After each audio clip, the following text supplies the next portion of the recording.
Hey there YouTube, this is SJM4306 back with another video review.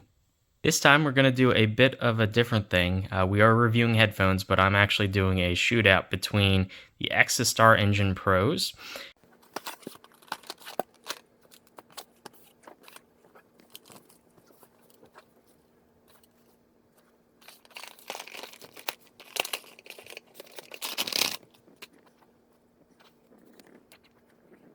and the HyperX Cloud IIs.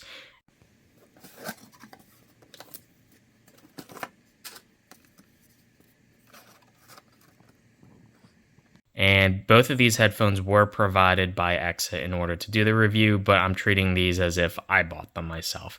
So just to get started, price-wise, the Eksa StarEngine Pros retail for $69.99, and the HyperX Cloud IIs are listed for $99.99, but they are currently on sale for about the same price as the Eksas, but that's not necessarily the normal price. The Eksas, I believe I just saw it said there's a 20% off coupon or something. Don't know how long any of these sales are going to last, but let's just take them at the normal retail price. So this set is about $30 cheaper than this set. So just keep that in mind. In terms of looks, I mean, if I give me a second, I have to grab a USB bank. Okay, there we go. So I grabbed the power bank because these actually have this really cool looking breathing animation. There's no way you can turn these off completely. You can turn off the glowing animation, but you can't like switch it to steady on or change the brightness or anything. They're not like super bright, but in a dim room, they look really nice. So I just wanted to demo that for you guys. Aesthetically, these look really cool. And they definitely have like the TIE Fighter sort of kind of design with the window thing going on here. That's really cool. These look just like a standard pair of headphones. I mean, they're clean. They're built very well. Both of them are built very well, but definitely the HyperXs just have like an extra layer of polish, I would say. They don't look as cool. So I don't know if that's important to you or not. In terms of comfort, they're both very comfortable, but honestly, I have to give the HyperXs the edge. They're just a little bit more comfortable. The StarEngine Pros, they're very large. Both of them have like this very, cushiony foam like everywhere. But I think in terms of weight, that's maybe where the HyperXs are a little bit lighter, and so they're a little bit more comfortable long term. It's not to say that the StarEngine Pros are uncomfortable at all. But they are both very comfortable, so they're very close, but I kind of have to admit that the HyperXs are a little bit more comfortable, at least for my head shape. Now, in terms of connectivity, for the HyperXs it does not come with this dongle. I had to plug in this dongle myself. It comes with a USB cord, full size, has this like 4-pole mini jack that plugs into that, so that's sort of the remote side. Cord on the other end is fixed, so I cannot remove this cord. There's like no other inputs. So if you want to use USB, you have to use this little remote thingy, which is okay. It has a clip on the back. You can adjust the volume of both the headphones and the mic independently, and there is a surround sound button.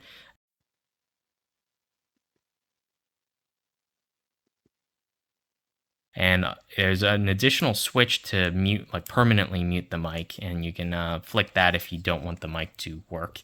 So that's decent. They at least give you the option of using, the analog audio input mini jack if you want to use it with like older stuff, or just leave it plugged into your computer. Shows up as a sound card. Now the Eksas, I kind of like their setup a little bit better. It's sort of neater. There is an input here for USB Type-C. It comes with USB-C to C, so I can plug this directly into a phone or tablet. It shows up as a sound card. It works fantastically. That is awesome. Comes with this full-size A to C adapter, so I can plug this in. If you don't have a Type-C to A cable, this will turn a Type-C to Type-C cable that comes with into a full-size. So you can use this on a computer. Fantastic. And last but not least, it comes with a Type-C to analog 4-pole mini jack.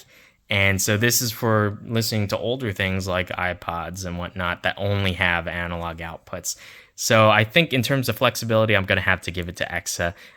Their cords also are very nice. They're like this really nice high-end silicone. They come with these like wire wraps to keep your cables nicely tidied while they're in the bag. Oh yeah, and also it comes with this very nice like felt bag. So definitely.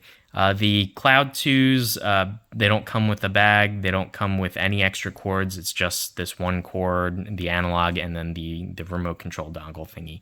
So I kind of prefer Eksa's. Eksa in the past, they've always consistently supplied like really nice accessories with their headphones. So I have to give it to Eksa in terms of like accessories and whatnot that comes with the headphones. Now, in terms of sound quality, so this is going to be kind of, I guess, up to your preferences. It's going to be subjective. So I guess we'll start with the Eksas. The Eksas, they have a surround sound mode. They call it surround sound 7.1. And effectively what it does, what I can tell, is it bass boosts, number one, which is fine. And it's not like too overpowering. It's like decently like thumpy and meaty, so it does sound very fun, but it has the unfortunate side effect of applying sort of an echo filter. So you don't really notice this during music. You notice this when it's mostly spoken word. So when I'm watching a YouTube video and someone like a podcast and they're just talking, there isn't really any background music, you notice the echo a lot. So the surround sound mode here, you don't really notice it when music is playing, or if you're like playing a game with background music, it's not really too noticeable. So for the most part, if I'm playing a game with this, I will leave the echo on as long as it's not like just spoken word. When I'm listening to music, I would say, subjectively to me, leaving the surround sound on sounds a little bit better. It does sort of kind of muddy because of that echo effect, but it's most noticeable. I have to turn off the surround sound mode when I'm watching like a podcast, or I'm just like listening to a tutorial video where someone's speaking, because it's super echo. It sounds like they're in a large hall that's just echoing like crazy. So the surround sound on this is good for certain things, but for the most part, I think I would suggest just leaving it off. It adds a little bit of bass, but even with the surround sound off, this has a nice amount of bass that's not too overpowering. So for the HyperXs, it's rather interesting. They go the exact opposite route. So when you have the surround sound off, they have a decent amount of bass, definitely less bass for the HyperX Clouds overall, no matter what mode you use. But it's pretty decently balanced. As soon as you turn on this 7.1 surround sound mode, basically it's like an opposite. Instead of boosting the bass, they boost the trebles and the highs. And I think bass is about the same. I don't think they touch the bass, but you get sort of more higher frequencies coming through.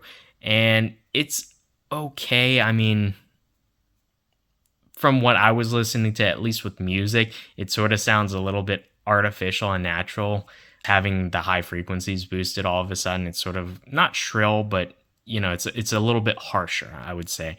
So I prefer these without the surround sound on. Actually, I guess that's a takeaway from both of these. I generally prefer the music without any surround sound, but they're there if you want it, I guess. One thing I think might be good with these, maybe if you're playing like a first-person shooter, gunshots tend to be higher frequencies and like voices and stuff like that. So maybe that might help you turning on the surround sound so you can hear some of the high frequencies a little bit better. But other than that, I think it's just sort of subjective whether you like either bass boost or upper frequency boost. And bass boost with echo, which is interesting effect sometimes, but sometimes I think it sort of has the opposite effect and makes the whatever you're trying to listen to a little bit muddier. Okay, and additionally, I forgot to mention, so the ear pads on these are removable. You can actually unclip. There's a plastic ring that they sit on. I do not know, I haven't looked at the site really in detail, but I don't know if they sell replacement earpads. Okay, the HyperXs, on the other hand, actually come with a second pair of ear pads already. These are sort of the leatherette kind, and this is sort of the velvet kind. So they're different, but they are removable. There is a lip there. and you can actually get your finger in there and pull off the old ear pads and replace them. So it is nice that it comes with the second pair effectively. They're not the same. These are felt. I don't really like this style. I like the sort of one that doesn't absorb all your sweat. But yeah, at least they give you the option, and later down the line, I can always replace these if I want. I'm not sure if they do sell replacements. Probably aftermarket ones, I would assume. HyperX is like a pretty decently well-known company, so I'd be very surprised if you couldn't buy just even aftermarket ear pads for these. And these are pretty like standard size and shape, so you could probably manage to get some kind of replacement. These are very large, and I'm not sure if you could easily find a replacement for these. So in terms of like future proofing, I kind of have to give it to HyperX in this case. But if Eksa does sell replacement ear pads, then then that would kind of tilt the favor more in terms of Eksa. But definitely appreciate that the HyperXs come with replacement pads already right out of the box. So hopefully Eksa can maybe look into that, or at very least like sell replacement pads for like $5 or $10, so that people can keep their headphones going for a very long while.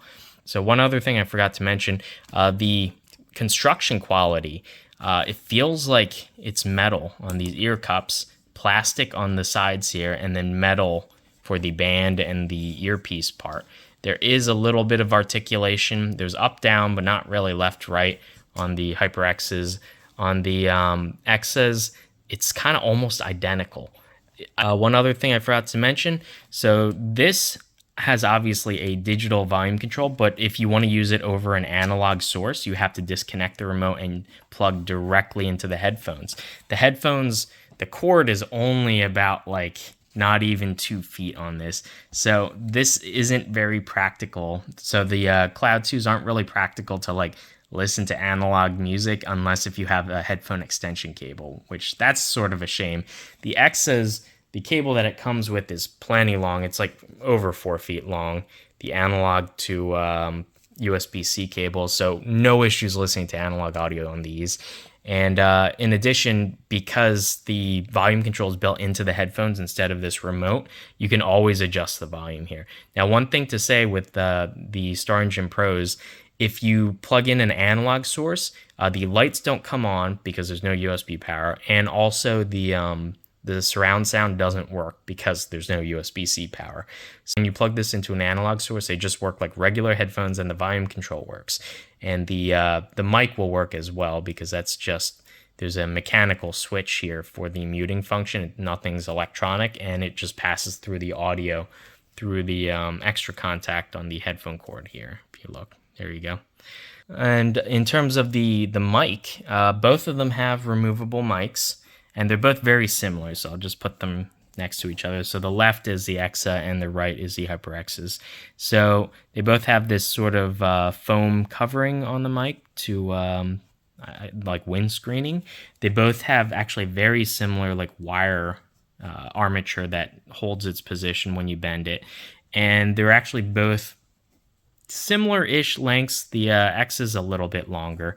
And they both have the exact same 3.5 millimeter mini jack, but the plug shape is different on each one, so that they key into the connector. So on the X's, it's just a jack right in front of the USB-C cord, and yeah, there you go. It just slots in, and it sort of sits at this angle here.